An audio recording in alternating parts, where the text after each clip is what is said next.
رسول اللہ وعلی آلک واصحابک یا حبیب اللہ الصلاۃ والسلام علیک یا نبی اللہ وعلی آلک واصحابک یا نور اللہ نویت سنت الاعتکاف۔ حضور نبی کریم صلی اللہ تعالی علیہ وآلہ وسلم کی ذات مبارکہ پر درود و سلام پڑھنے کے بے شمار فضائل و برکات ہیں۔ آقا دو عالم صلی اللہ تعالی علیہ وآلہ وسلم نے ارشاد فرمایا، جو شخص جمعہ رات کو 100 مرتبہ درود پڑھے گا اپنی زندگی میں کبھی بھی کسی کا محتاج نہیں ہوگا، تنگدست نہیں ہوگا۔ اور جو جمعہ والے دن 100 مرتبہ درود پاک پڑھے گا اللہ تبارک و تعالیٰ اس کی 100 حاجتیں پوری فرمائے گا۔ اللہ تعالیٰ ہمیں کثرت کے ساتھ درود و سلام پڑھنے کی توفیق عطا فرمائے۔ صلو علی الحبیب صلی اللہ تعالی علی محمد وصلی اللہ تعالی علیہ وآلہ وسلم۔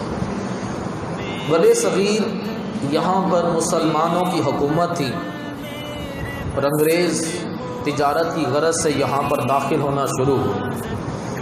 اس خطے کو اللہ تبارک و تعالیٰ نے بے شمار نعمتوں سے نوازا۔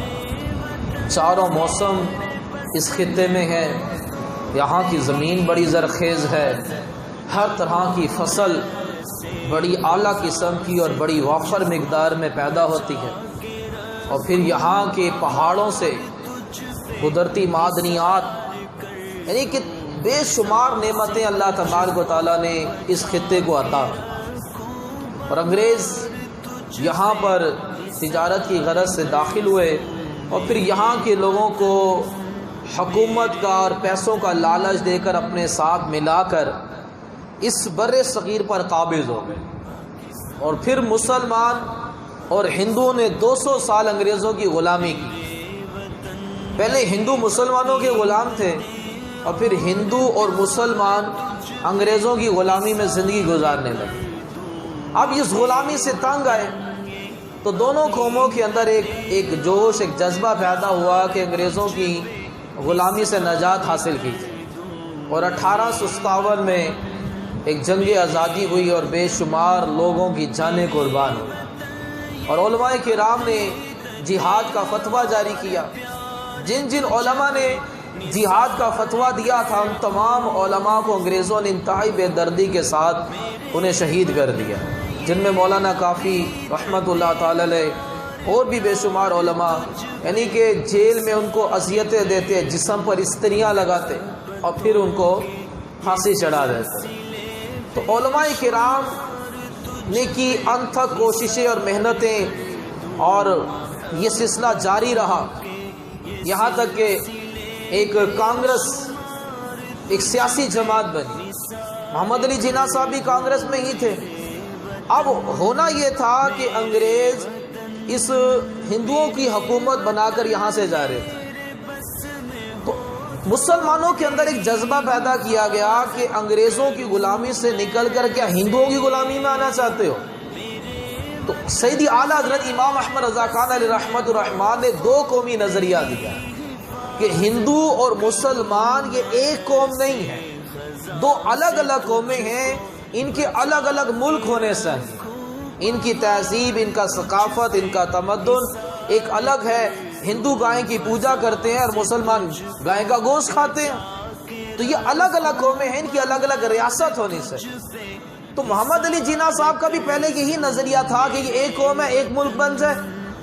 لیکن جب علماء کرام کی یہ تقاریر اور یہ فتوے آئے، محمد علی جناح صاحب کی بھی سمجھ میں آیا، تو انہوں نے کانگریس کو چھوڑ کر مسلم لیگ کی قیادت کرنا شروع کر۔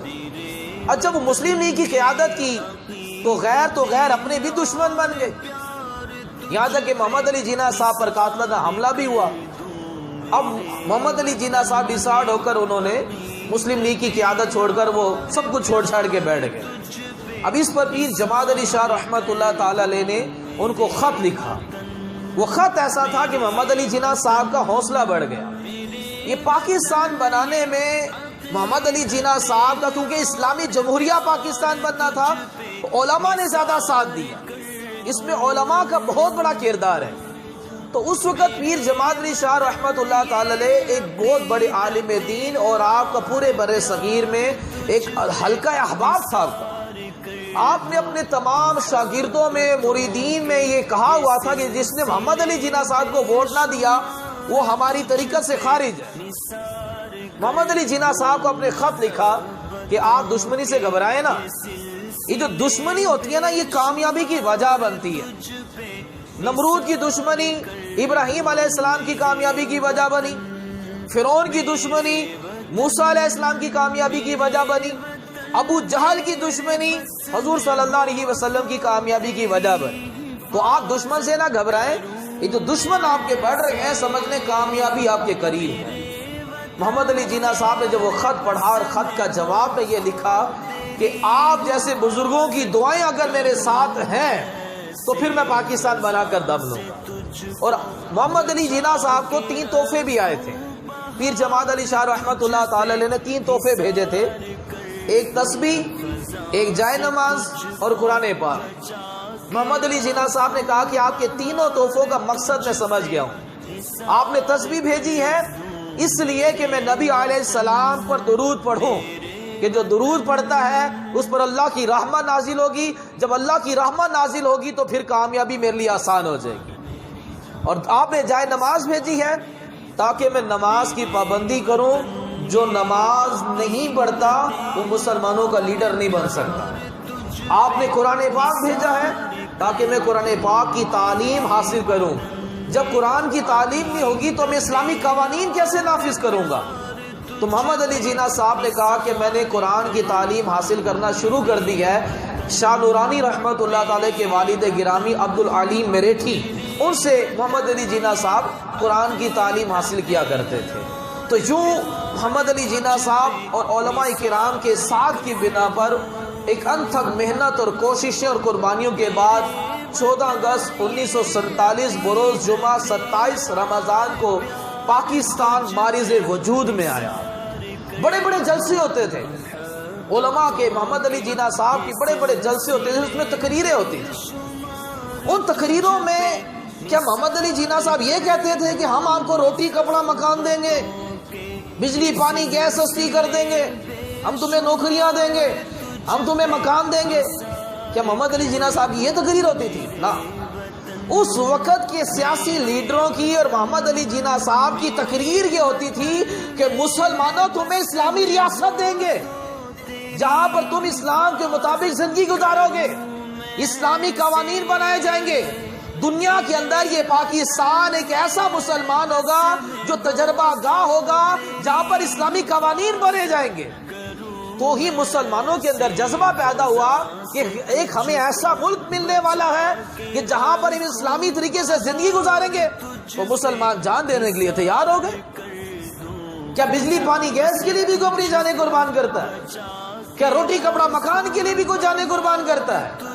اگر روٹی کپڑا مکان کے لیے انہوں نے اتنے نوجوانوں کو، اپنے بچوں کو اور اپنی عورتوں کی عزت تار تار کروا دی، یہ جانیں قربان کرنے کا مقصد روٹی کپڑا مکان نہیں تھا، بجلی پانی گیس کو سستا کرنا نہیں تھا، یہ جانیں قربان کرنے کا مقصد ایک اسلامی ریاست بنانا تھا تاکہ مسلمان آزادانہ طریقے سے پوری کی پوری زندگی اسلامی طریقے کے مطابق گزار سکے۔ جس مقصد کے لیے ان مسلمانوں نے جانیں قربان کی، جس مقصد کے لیے محمد علی جناح صاحب نے اور علماء کرام نے دن رات ایک کیا اور اس مقصد کے لیے پاکستان بنایا، کیا آج وہ مقصد پورا ہو رہا ہے؟ کیا ہم مسلمان اسلامی طریقے کے مطابق زندگی گزار رہے ہیں؟ کیا ہم اسلامی قوانین کے مطابق زندگی گزار رہے ہیں؟ اس کا پورا نام کیا ہے؟ اس ملک کا پورا نام پاکستانیوں کو غور کرنا چاہیے، اسمبلی میں بیٹھنے والوں کو غور کرنا چاہیے، کرپشن کرنے والوں، رشوت خوروں، سود خوروں کو غور کرنا چاہیے۔ اس ملک کا پورا نام کیا ہے؟ اس ملک کا پورا نام اسلامی جمہوریہ پاکستان۔ سب سے پہلے جو لفظ آ رہا ہے اسلامی آ رہا ہے، اسلامی ملک ہے۔ جو یہاں پر جو یہ نعرہ لگا رہا ہے میرا جسم میری مرضی، ان کو سوچنا چاہیے یہ اسلامی ملک ہے، اسلامی جمہوریہ پاکستان۔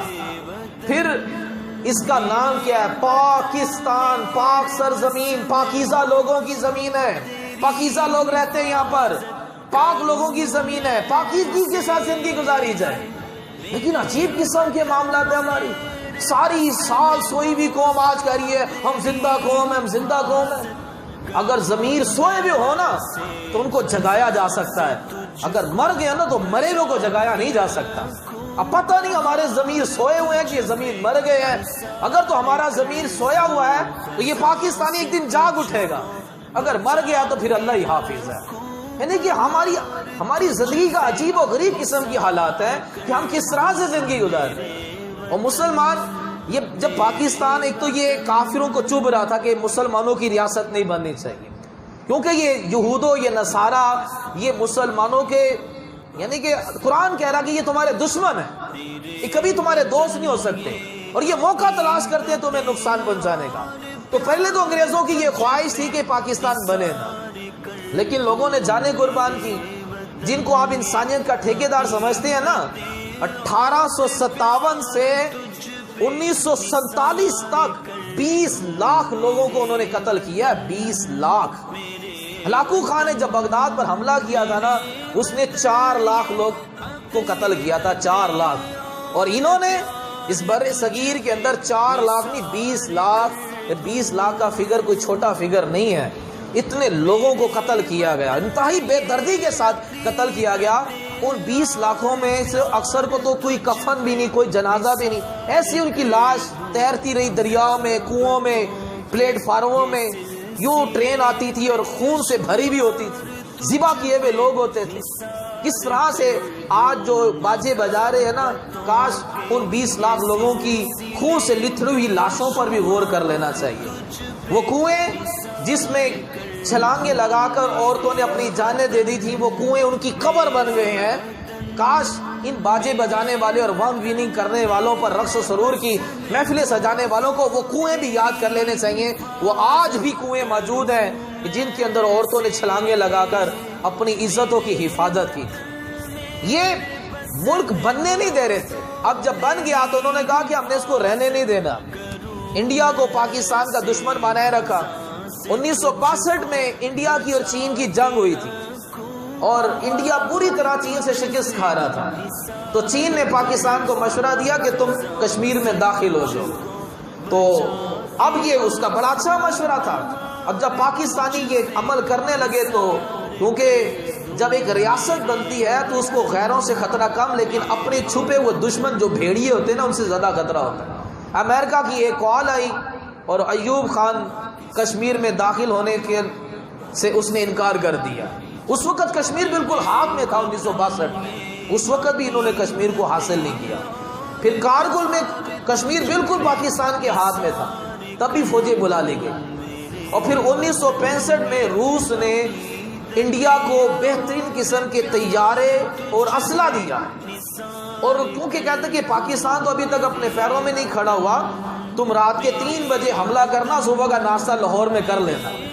انہیں بڑا غرور تھا کہ اتنے سارے طیارے اور اتنے سارے ٹینک اور اتنے ہتھیار ہیں ہمارے پاس، اور یہ تو واقعی ہم ناشتہ لاہور میں جا کر آسانی کر لیں گے۔ رات میں انہوں نے حملہ کیا اور 17 دن جنگ جاری رہی، ایک اینٹ بھی پاکستان کی قبضہ نہیں کر سکے۔ یہ سازش تھی کہ پاکستان کو تباہ کر دیا جائے۔ ایک اینٹ بھی پاکستان کے چند طیاروں نے ان کے کئی طیارے تباہ کر دیے، چند ٹینکوں نے کئی ٹینک تباہ کر رکھ دیے تھے۔ اور اس وقت ایک پاکستانی قوم کا جذبہ یہ تھا کہ سارے طرح طرح کا سامان لے کر سرحدوں پر پہنچ گئے تھے پاکستان کی آرمی کی مدد کرنے کے لیے۔ اس وقت ہر بچہ جو ہے ان کے اوپر کوئی خوف نہیں تھا، کسی بھی آرمی کو گزرتا ہوا دیکھتے تو اس کو سلوٹ مارتے تھے، عورتیں ان کو دعائیں دیتی تھی۔ ایک جذبہ تھا جس کی بنا پر انڈیا پاکستان کا کچھ بھی بگاڑ نہیں سکا۔ لیکن میرے محترم اسلام بھائیوں، ہر چیز کا کوئی نہ کوئی مقصد ہوتا ہے۔ آج جشن آزادی منا رہا ہے پورے پاکستان، منائے، لیکن اس کا مقصد کیا ہے؟ ہم میلاد مصطفیٰ مناتے ہیں، اس کا کیا مقصد ہے؟ اس کا مقصد یہ ہوتا ہے کہ حضور صلی اللہ علیہ وسلم کیوں تشریف لائے، حضور کی تشریف آوری کا مقصد کیا تھا؟ حضور نے فرمایا میں دنیا میں آیا ہوں بتوں کو توڑنے کے لیے، اخلاقیات کو بہتر بنانے کے لیے۔ حضور صلی اللہ علیہ وسلم میلاد مصطفیٰ کا مقصد یہی ہے کہ حضور صلی اللہ علیہ وسلم کی سیرت طیبہ پر عمل کیا جائے۔ اب جشن آزادی منانے کا مقصد کیا ہے؟ یہ مقصد یہ ہے کہ جس مقصد کے لیے ملک حاصل کیا گیا ہے اس مقصد کی طرف چلا جائے، اس کے مطابق زندگی گزاری جائے۔ اور وہ مقصد کیا تھا؟ اسلامی جمہوریہ پاکستان، اسلامی نظریہ، اسلامی طریقے کے مطابق زندگی گزاری جا سکے۔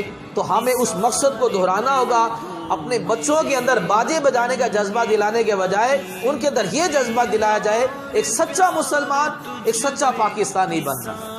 ابھی جو نظام بن گیا نا اس کو ہم سدھار نہیں سکتے۔ میں نے ایک رپورٹ پڑھی تو میں حیران ہو گیا کہ اس وقت عدالتوں میں 20 لاکھ کیس پینڈنگ پڑے ہوئے جن کا فیصلہ نہیں ہوا۔ 20 لاکھ۔ اولاً تو ہماری قوم عدالت میں جاتی نہیں ہے، اس کو پتا کہ عدالت میں ہونا کچھ بھی نہیں ہے۔ اب یہ کوئی بیچارے کسی طرح سے پہنچ گئے ہوں گے تو ان کا بھی فیصلہ نہیں ہوا۔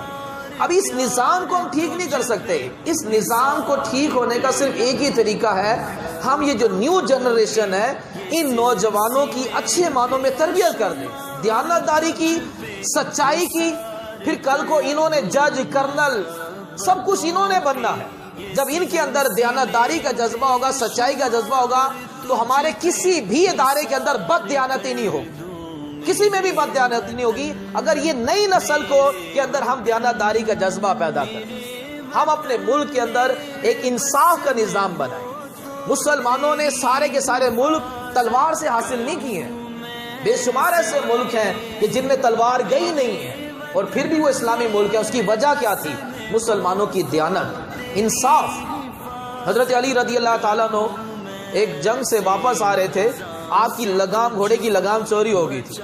وہ آپ نے یہودی کی دکان پر لٹکی ہوئی دیکھی، آپ نے یہودی سے کہا کہ یہ لگام تو میری ہے، اس نے کہا آپ کی تھوڑی ہے، تو میری ہے۔ حضرت علی رضی اللہ تعالیٰ عنہ جو اس وقت کے مسلمانوں کے بادشاہ ہیں اور آپ یعنی کہ امیر المومنین ہیں، آپ نے کیس کر دیا۔ اب جو وقت کا قاضی ہے وہ بھی صحابی ہے، مسلمان ہے، تو وقت کے جو قاضی تھے ابی بن کعب، انہوں نے کہا کہ امیر المومنین آپ گواہ لے آئیں، 2 گواہ لے آئیں کہ یہ لگام آپ کی ہے تو میں آپ کو دلوا دوں گا۔ حضرت علی رضی اللہ تعالیٰ عنہ 2 گواہ لے کر آئے، ان میں ایک گواہ امام حسن رضی اللہ تعالیٰ عنہ بھی تھے۔ تو قاضی نے کہا کہ امیر المومنین آپ کو معلوم ہے کہ بیٹے کی گواہی باپ کے حق میں قبول نہیں ہے، لہٰذا یہ لگام آپ کو نہیں مل سکتی۔ اب یہودی حیران ہو گیا کہ قاضی بھی ان کا ہے، امیر المومنین ان کا ہے، اس کے باوجود فیصلہ میرے حق میں۔ وہ یہ انصاف دیکھ کر کلمہ پڑھ کر مسلمان ہو گیا اور کہنے لگا یہ لگام آپ ہی کی ہے۔ حضرت علی نے کہا کہ تو نے اسلام قبول کر لیا ہے، لہٰذا میں لگام یہ تحفے کے طور پر تجھے دیتا ہوں۔ یہ مسلمانوں کی دیانتداری، یہ انصاف پسندی کہ غریب کے ساتھ بھی انصاف ہو رہا ہے، امیر کے ساتھ بھی انصاف ہو رہا ہے، یہ چیزیں کافروں کو متاثر کر رہی تھی، جس سے وہ جھوک در جھوک دائرہ اسلام میں داخل ہوتے چلے گئے۔ جب ایک مشہور واقعہ آپ نے سنا ہوگا، یہودی اور ایک نام نہاد مسلمان کا جھگڑا ہو گیا، ایک زمین کا جھگڑا تھا۔ اب مسلمان کہہ رہا تھا کہ یہودی سے فیصلہ کروانا ہے، کعب بن اشرف اس کا نام تھا۔ اب یہودی کو پتا تھا کہ یہ تو رشوت لے کر فیصلہ کر دیتا ہے، اس نے کہا کہ نہیں، میں نے یہودی سے فیصلہ نہیں کروانا۔ یہودی کہہ رہا یہودی سے فیصلہ نہیں کروانا، تمہارے نبی سے فیصلہ کروانا ہے، کیونکہ وہ صادق و امین ہے۔ اب وہ فیصلہ حضور صلی اللہ علیہ وسلم کی بارگاہ میں آ گیا، نبی کریم صلی اللہ علیہ وسلم نے فیصلہ یہودی کے حق میں کر دیا۔ اب وہ نام نہاد مسلمان کہنے لگا کہ مجھے نبی علیہ السلام کا فیصلہ منظور نہیں ہے، میں حضرت عمر سے فیصلہ کرواؤں گا۔ اس نے کہا عجیب انسان ہے، جس نبی کا کلمہ پڑھتا انہی کا فیصلہ تجھے قبول نہیں ہے، تو ٹھیک ہے پھر عمر سے فیصلہ کروا لے۔ جب حضرت عمر کے پاس گئے، حضرت عمر کو یہودی نے کہا کہ تمہارے نبی فیصلہ میرے حق میں کر چکے ہیں۔ حضرت عمر نے اس شخص سے کہا کہ کیا حضور نے فیصلہ اس کے حق میں کر دیا ہے؟ کہا کر دیا ہے، لیکن میں آپ کا فیصلہ سننا چاہتا ہوں۔ حضرت عمر نے کہا کہ ٹھہر۔ آپ تلوار لے کر آئے اور اس کی گردن اڑا دی کہ جو حضور کا فیصلہ نہ مانے اس کا فیصلہ عمر کی تلوار کرے۔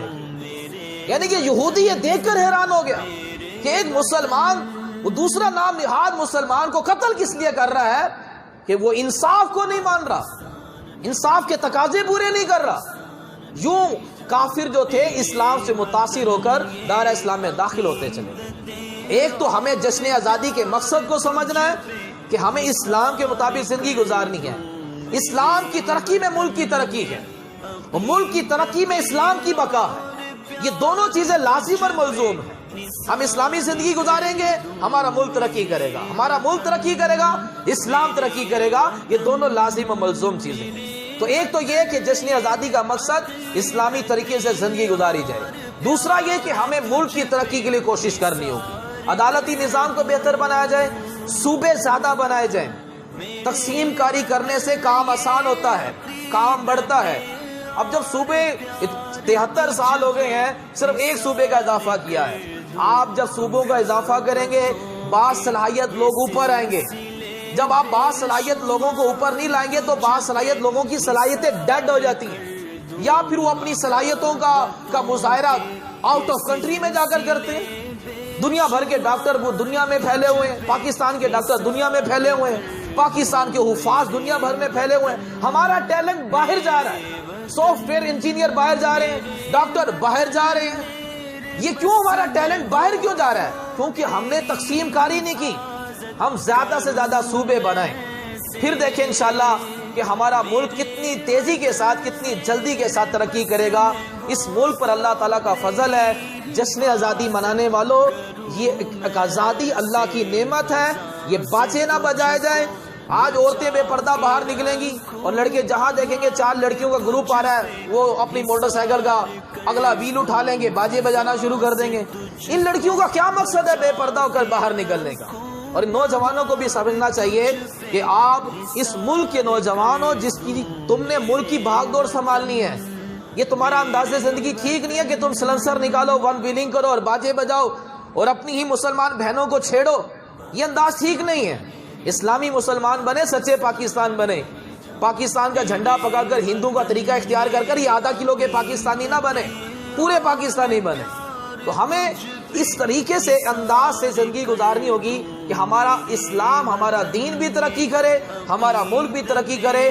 ہم نے سب کو دیانتداری کا جذبہ دلانا ہے. اگر ہر بندہ یہ ذہن بنا لے کہ میں نے دیانتدار بننا ہے تو پورا ملک سدھر جائے گا، پورا ملک ترقی کر دے گا. اگر کہ جی وہ بھی کر رہا، یہ بھی کر رہا، یہ بھی کر رہا تو میں بھی کروں، ایسا نہ. بارش کا قطرہ بنے، میدان میں آئے اور ایک سچے مسلمان، سچے پاکستانی بن کر میدان میں اترے. آپ کو دیکھا دیکھی معاشرہ درست ہو جائے گا.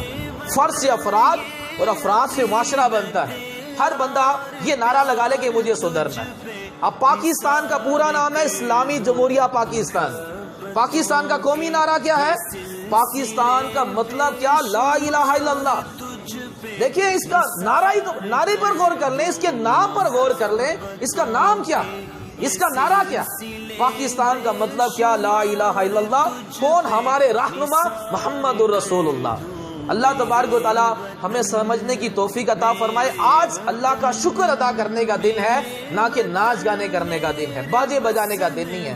اگر آزادی کی قدر جاننی ہے نا تو ہندوستان کے مسلمانوں سے جا کر پوچھو کہ آزادی کسے کہتے ہیں. کشمیر کے مسلمانوں سے جا کر پوچھو کہ آزادی کسے کہتے ہیں. برما کے مسلمانوں سے جا کر پوچھو کہ آزادی کسے کہتے ہیں. اگر اللہ تعالیٰ نے آپ کو یہ ایک پیارا ملک پاکستان دے دیا ہے، آپ یہاں پر آزاد ہیں، آزادانہ زندگی گزار رہے ہیں، تو اس پر اللہ کا شکر ادا کریں، اللہ تعالیٰ کی ناشکری نہ کریں. اللہ تبارک و تعالیٰ ہمیں سمجھنے کی توفیق عطا فرمائے، ہمارے ملک پاکستان کو دن دگنی رات چگنی ترقیاں عطا فرمائے، اور ایک ہمیں بھی سچا پاکستانی بننے کی توفیق عطا فرمائے. آمین بجاہ نبی الآمین صلی اللہ تعالی علیہ وآلہ وسلم.